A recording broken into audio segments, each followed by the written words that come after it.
Pemirsa, upaya meningkatkan daya saing nasional dengan membangun berbagai proyek infrastruktur terus dilakukan. Harapannya, berbagai proyek yang digarap oleh pemerintah itu bisa memberikan efek berantai dalam jangka panjang.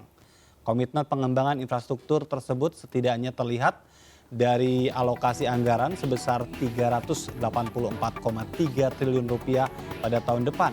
Dana tersebut dialokasikan antara lain untuk membangun jalan baru, pembangunan jalan Trans Sumatera, pembangunan 6 bandara baru, pembangunan jembatan baru, dan pembangunan jalur kereta api.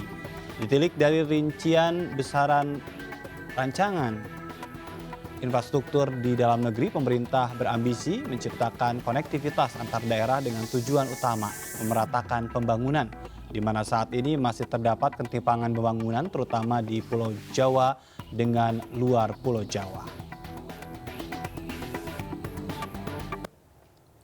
Adapun kunci keberhasilan proyek infrastruktur antara lain yang pertama mempertimbangkan aspek lingkungan, sosial, dan perekonomian. Yang kedua, mencari formula pendanaan yang tepat untuk menarik investor. Yang ketiga, kerjasama pemerintah dengan badan usaha dalam hal pendanaan. Yang keempat, harus ada jaminan pasar dalam jangka panjang.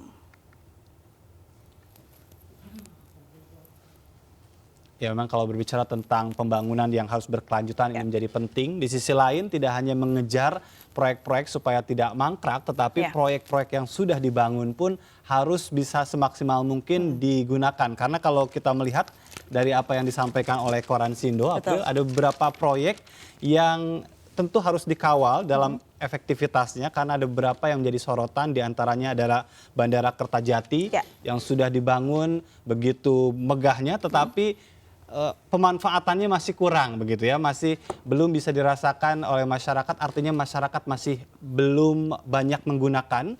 Karena itu tadi kalau kita lihat dari paparan yang disampaikan oleh rekan kita dari Koransindo, adanya infrastruktur yang kurang, jalannya yang masih belum memberikan fasilitas lebih bagi masyarakat untuk bisa menggunakan atau memanfaatkan lebih maksimal lagi Bandara Kertajati. Iya, karena yang kita ketahui tadi seperti yang dikatakan Mas Hatim dari redaktur Koransindo ya, infrastruktur ini sangat penting bagi suatu negara karena bagaimana infrastruktur ini dibuat begitu untuk bisa mengkonektivitaskan bagaimana mobilitas masyarakat di suatu daerah atau negara dapat meningkatkan taraf ekonomi, sosial, dan budaya suatu daerah tersebut dan mencapai menjadi masyarakat yang maju dan negara yang maju. Iya, beberapa infrastruktur lain yang tengah menjadi sorotan adalah kereta cepat Jakarta-Bandung, ada Bandara Jenderal Besar Sudirman, kemudian LRT Palembang Sumatera Selatan yang memang sudah ada tetapi memang belum begitu maksimal ya untuk bisa dijadikan moda transportasi, termasuk juga LRT Kelapa Gading Velodrome di Jakarta Utara.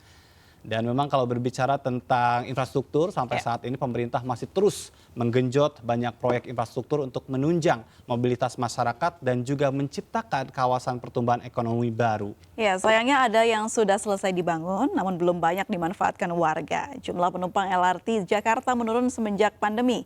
Rata-rata penumpang mencapai 4.000 perharinya, kini hanya 1.000 penumpang per hari. Dan beberapa aturan untuk menunjang disiplin protokol kesehatan kian diterapkan. Berikut laporan jurnalis Bunga Cingka.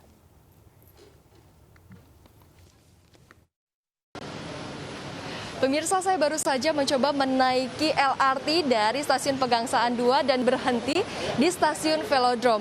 Memang sebelum pandemi ini penumpang yang ada di kereta ini mencapai 4.000 per harinya, namun setelah pandemi hanya ada 1.000 penumpang per harinya. Jadi terlihat agak sepi.